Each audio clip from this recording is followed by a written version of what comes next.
Hello and welcome to Stampscaping 101. We're going to be doing a gold foil slimline card using nature set number 10. And right here I'm kind of just going over some transitional types of considerations that we will employ on this gold foil card. Now that little example right there was on glossy cardstock, but using the foils is kind of a different technique, especially with the use of so much white.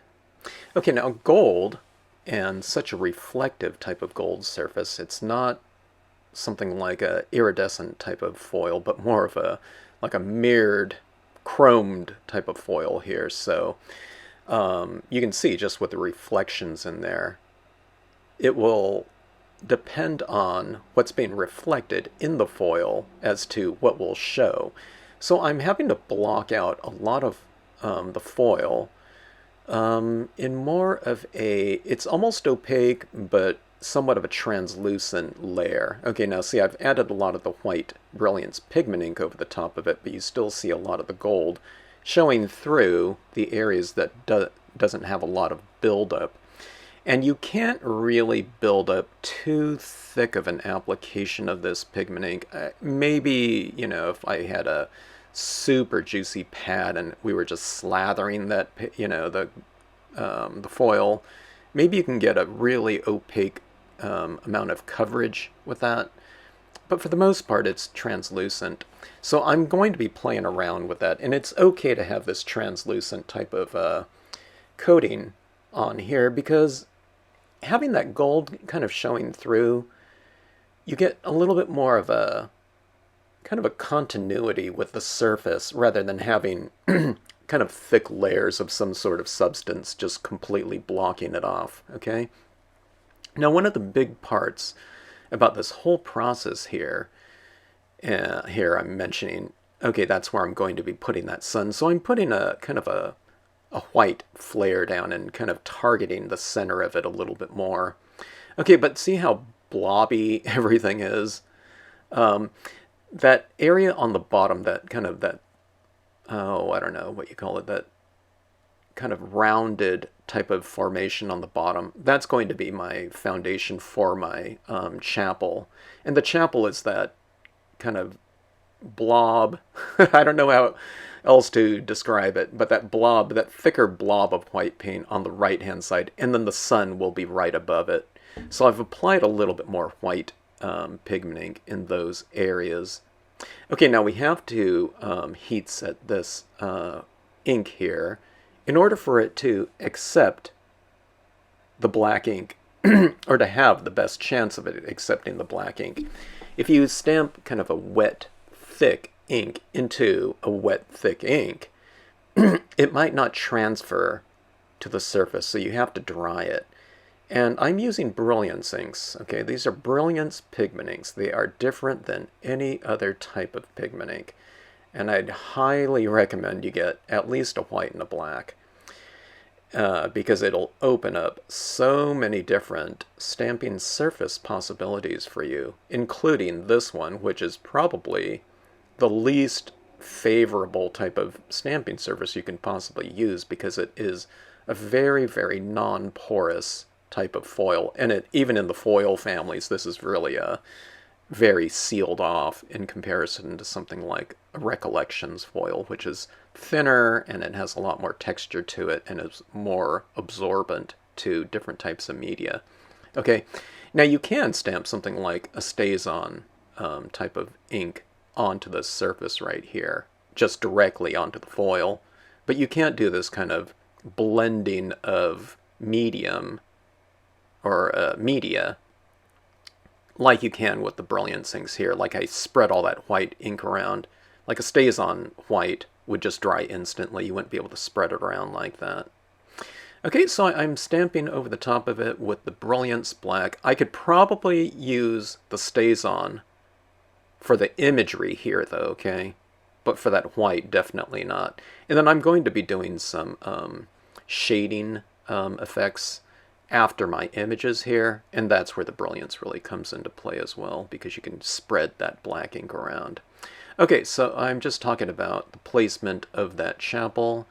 going down into that curvilinear road, okay? So I don't have this big gap or even a small gap in between that road and the chapel. Now we're filling in with the sedge filler stamp here to create that kind of grassy texture going off to the right and left of the curvilinear road. And I'm stamping into the curvilinear road, but not onto the road, but going into that, the edge of that road. You know, a pretty decent amount of space. It's at least a 1/4 inch, okay? And that's how you get the seamless aspect to the blending of imagery in scenic stamping, especially Stampscape stamps, the way they've been designed to overlap with one another, okay?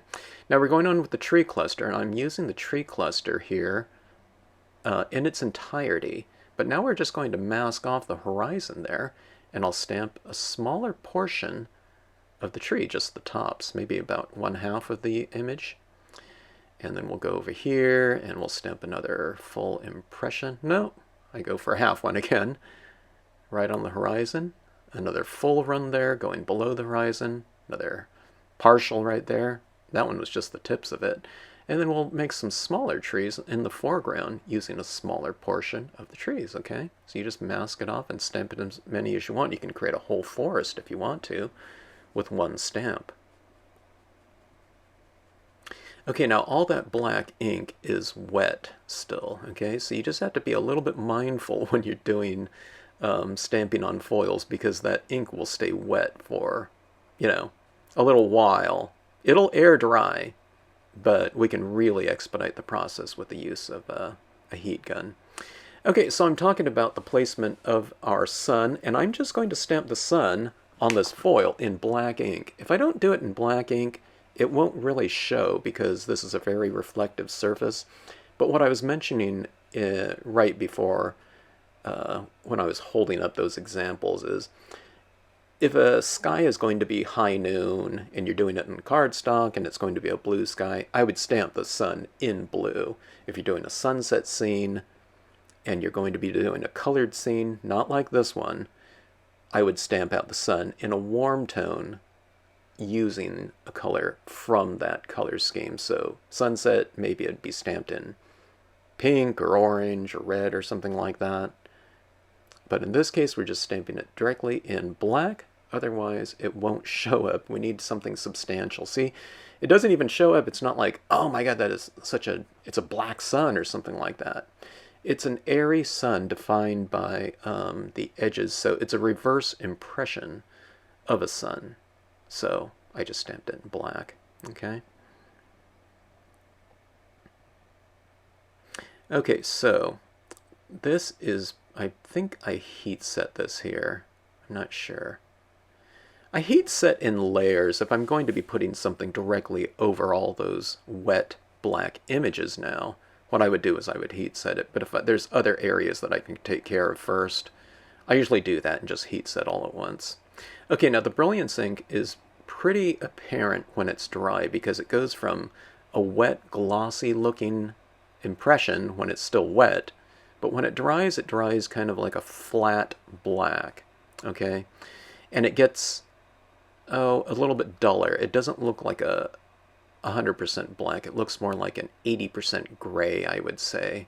But what I'm going to do, after all of the stamping and effects that we're going to add in here, I'm going to add a Krylon acrylic spray coating to this whole scene. And that will fix all of the inks onto the scene. They'll dry just fine, but you have to spray seal these ones, okay? You don't have to spray seal on every foil. Like I said, those Recollections one, the Brilliance inks stick pretty well to it because those foils are kind of cheap. But with them being cheap and kind of porous and textured, it works great because it grabs the ink much better. Okay, so I'm mentioning right here where I'm going to be applying some shade. Okay, so at the base of these trees, what I'm doing is I'm applying a very kind of dry application of black ink. Okay, we don't want to be going on with 100% black, a big slathering of black on our cotton ball here. But what happens is I might tap it down about 20 times and I'll get kind of a grayish tinge value, and see how those trees now are casting a shadow. And what you're doing, I mean, that is all very light application of that black right there. So you really want to dry brush your tone onto your scene. That way you have a lot of control over the amount that you transfer. People that first start doing that, if they're using black, they can't see anything, so they think, oh my gosh, I need more.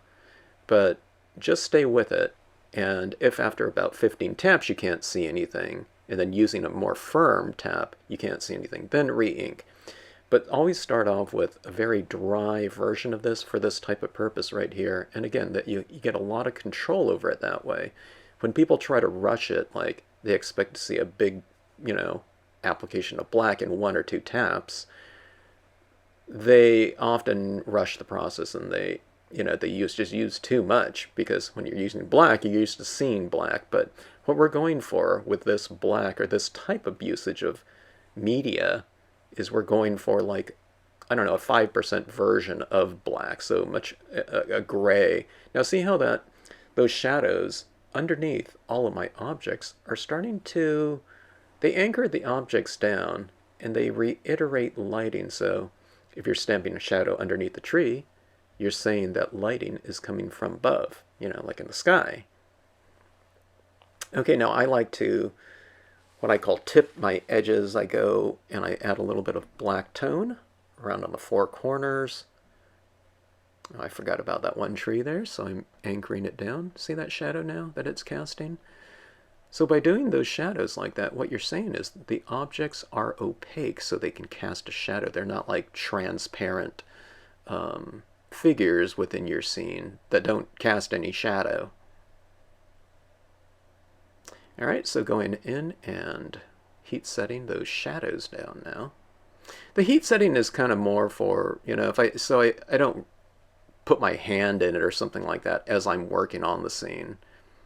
Otherwise you can just kind of leave it as is, but it's always better to heat set.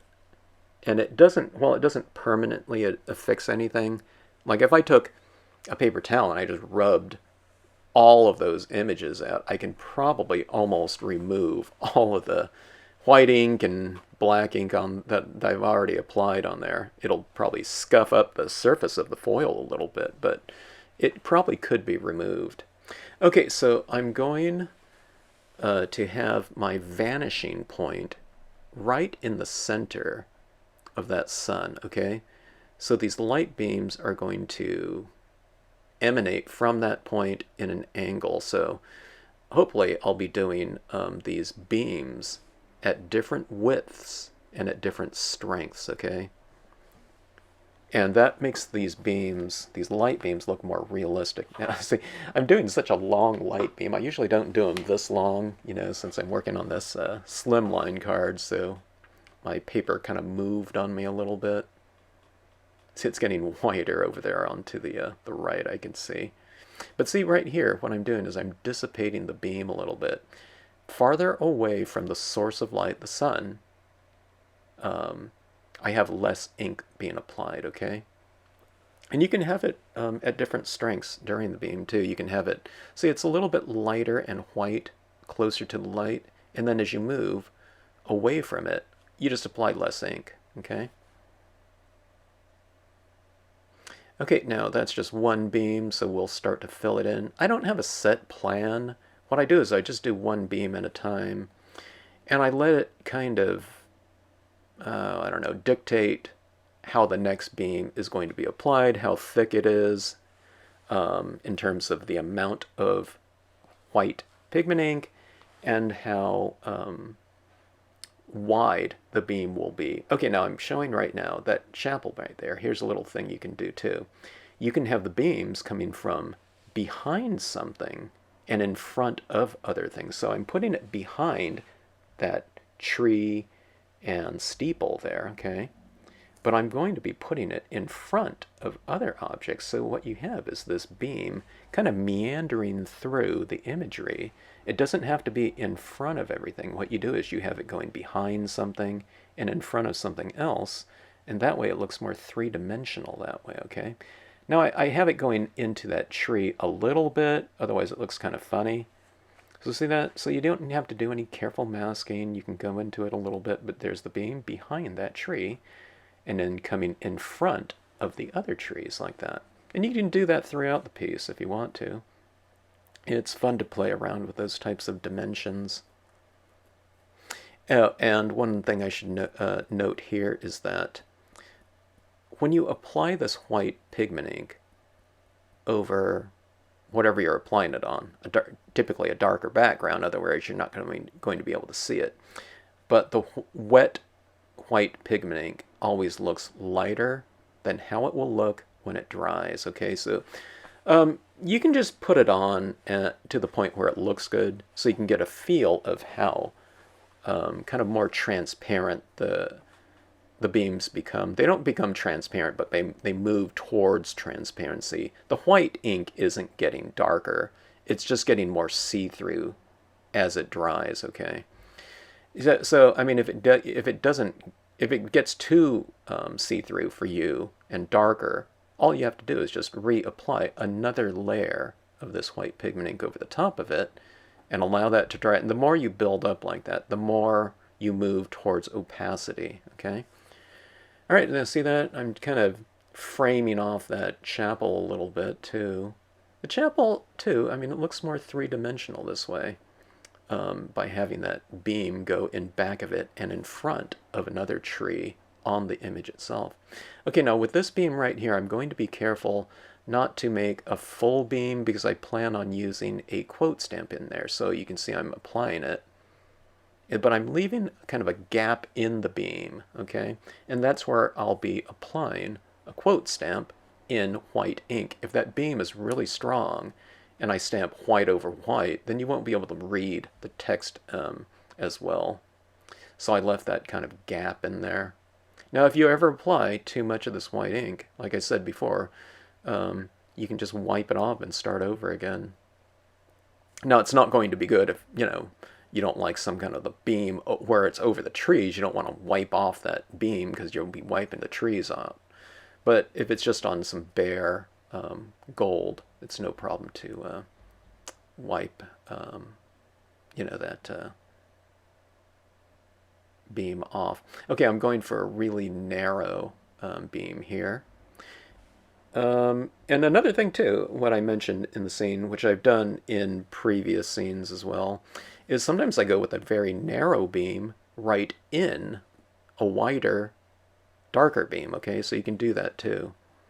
And there's a whole playlist on the Stampscapes channel. It's called, I think, Metallic Papers. And what you can do is you can bring up all of my foil, or, iridescent and foil projects in that playlist. So just on the Stampscapes YouTube channel, click on that and you'll be able to see those specific projects. Gold foils, silver, Christmas ornaments, colored foils, things like Star Dream, iridescent papers, things like that. Okay, so what I'm doing now is I'm going into my meadow area. So you know how I added some shadows underneath some trees? Well, now I'm adding in some highlights into that grassy area a little bit. So opposite of a shadow is a highlight. So instead of using black pigment ink for shadows, I'm now using a little bit of white pigment ink for some highlights. And it's kind of to, I don't know, give a kind of a dreamy type of misty surface right here to the scene. Those little white kind of, those textures on my grassy area are a little bit too extreme, but they will kind of mellow out and fade into the background a little bit more. So we're heat setting it right now. I don't know if you can see it change as I'm heat setting it, but you probably can a little bit. I don't know if you can tell, but some of those areas on my beams got a little bit darker. The more transparent they became in certain areas. They're still translucent, but they just lose some of that strength of the white. In some ways that's good because it serves the purpose of kind of blending things in a little bit better. Okay, so I'm adding kind of a hazy kind of glow around that sun with some additional white pigment ink. Okay, so instead of adding the same type of dry brushing type of shadow additions using a very light form of black ink, I'm doing the same here with white. I barely have any ink on it. Well, actually right there it looks like I added some more. But you want to build that this little kind of misty type of effect gradually, okay? You don't want to use blobs of paint, which are really hard to control. Now, at this point in time, too, I should say, there's not the scene to me doesn't look like there. It looks a little bit, oh, I don't know, scattered. It's too loud from a visual standpoint because of all those high contrasts in there. The white doesn't really blend in very well. But I'm not worried about that because I know it's going to dry darker, okay? And then when you spray seal this too, the white becomes a little bit more transparent again, and you don't get what you get right now, okay? So you kind of have to let things develop. And it's one of those types of mediums that as you're working on it, you don't necessarily,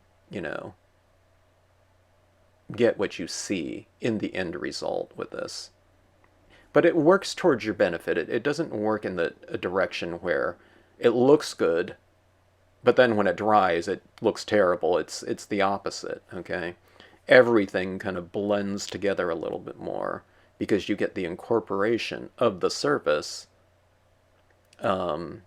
with the media that you're using, okay? So you can see where some of those beams look a little bit whiter, but the one above, like, say, the quote, it's much more gold looking. Well, that's the way some of these beams will go. Yeah, some of them will look, a lot stronger because I've used more ink on them, but by and large, they will kind of, I don't know, mellow out a little bit, okay?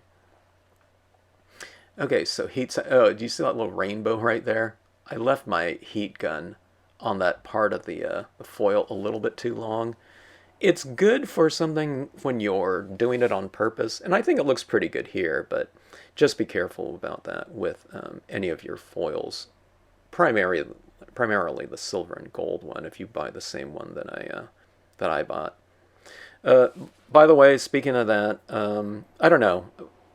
I don't kind of continue shopping for the same thing that I've found, but the thing that I'm looking for when I'm looking for media and surfaces like this, I want the highest quality at the cheapest price. But doesn't everyone, okay? So these ones are pretty inexpensive. I don't know how much they are now.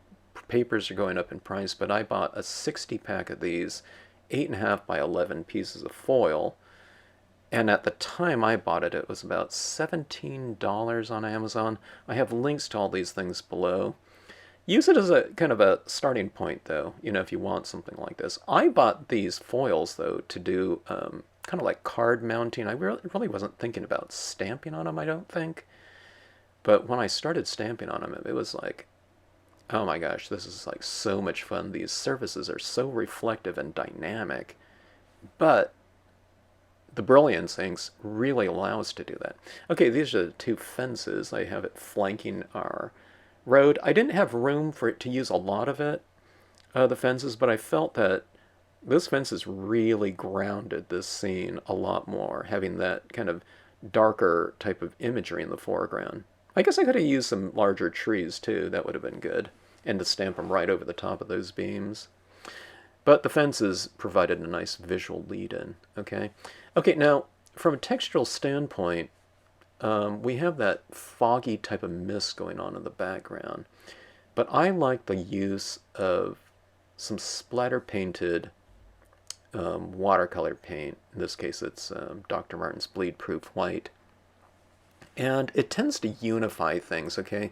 So all of these images and the beams and everything like that, they don't seem terribly unified to me. That's one of the things I was mentioning when, I was mentioning it doesn't look that great earlier, but using this type of texturing in here, it can represent, there's a really strong light in here, and it could be something like pollen or something like that, or blossoms kind of in the air or something like that.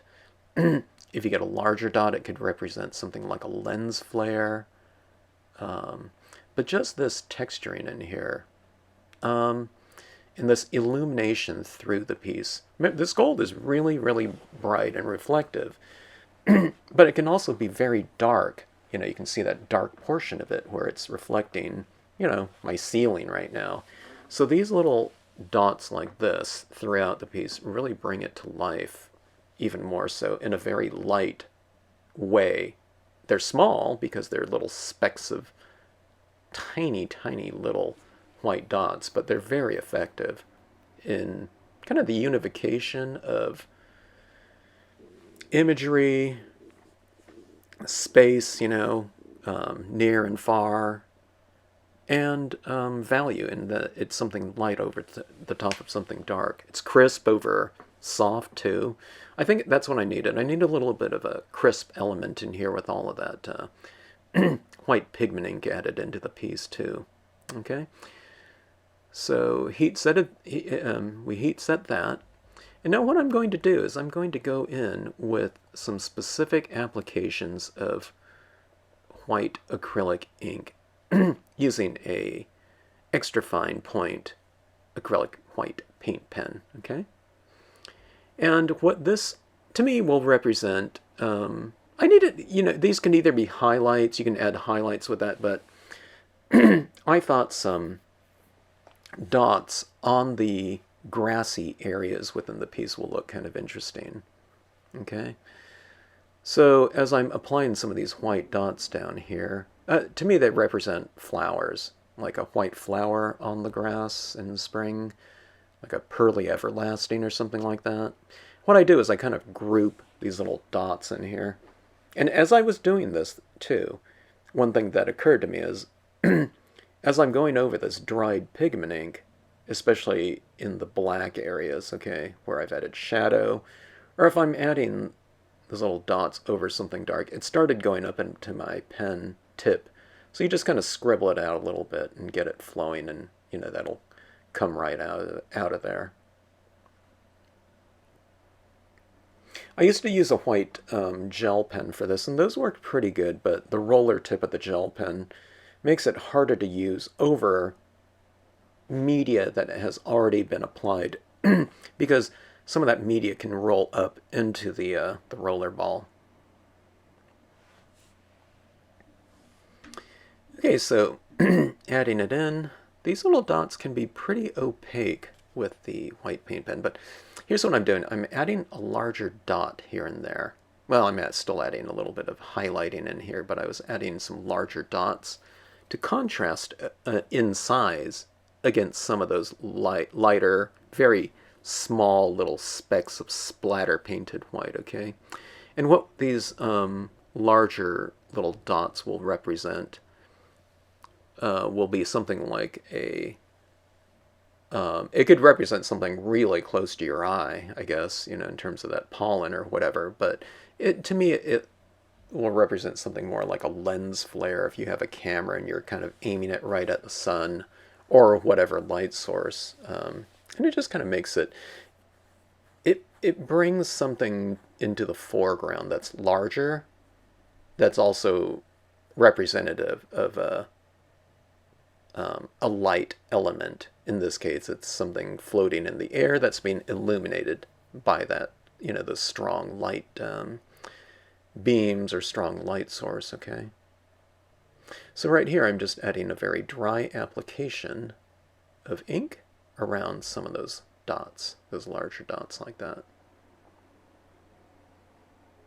Could be something kind of spiritual too, like these orbs in the, the sky.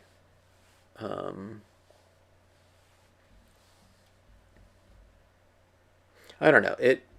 they're just nice kind of three-dimensional elements. Of course, they're two-dimensional, but they look more three-dimensional. Okay, adding a few little highlights on the sides of some of these trees, facing my light, okay? You can see I'm really flipping the card around so I don't have to put my hand into the card, all right? Like I said, most of this is dry, and I can touch it, but if you're rubbing, any part of it, especially some of that dry white ink where it's really built up, it will rub off, okay? So that's what that looks like right there. And what I'm going to do is I'm going to spray seal this next. I don't have that in the video, but I do have spray sealing videos of things like foil surfaces that you can watch. But on this one, you just have to be careful not to spray too thickly over this, almost really the entire piece, because I have that white ink everywhere. But just for two colors of ink, we can create a lot of depth with it, can't we? Just by the amount of ink that we use. Okay. All right, so formatting my card here. I put a little bit of a format, kind of a thin border of white around the gold foil, just to bring out all those white effects, using the pigment ink, the splatter painted Dr. Martin's bleed proof white, and the white of the acrylic paint pen. Okay. All right, I'm just eyeballing this right here, trying to get a straight line. Sometimes when I'm cutting in it, I'm thinking, did I just do that at an angle? I'm never quite sure. All right, so that is the card. But one of the things that occurs to me here is to add in some crystals, I thought. A little bit of extra bling to stand out against the background. And I have this pack of clear crystals, with different sizes. And I thought that would look really good on this foil. I often use those crystals on foil. We have such a reflective type of surface. And then kind of in an even stronger way, adding these crystals back into it. I mean, they're really small, but they can make a large lighting statement, in a very twinkly way, okay, in a small way, but they reflect more light than anything that's on the surface at this point in time, okay? Even though the surface is very, very reflective, you can see when my studio lamps get into view, it's a really glaring light, like right now, okay? But those little crystals will really do the trick in terms of kind of contributing this twinkly style of light. So it's, these little twinkly ones, depending on the angle, it looks like that you have these little lights kind of turning on and off, or twinkling in your scene, okay? All right, this is just a cheap pack of clear crystals. I think they were the cheapest ones that I saw that didn't look like, I don't know, like plastic or cheap glass or something like that. And they work great for me. I've used them a lot more than, than I ever would have anticipated. Okay, and they come in different sizes, but I'm putting the smaller ones closer to the sun because those represent something farther back in the distance. And as these beams kind of come out, I'm using a couple of the larger crystals, okay? All right, so right there I just applied some glue on my scene. Now I'm applying the crystals. And I'm just applying them with a gem picker. It has this little piece of rubber on the tip there, so it's easy to pick up.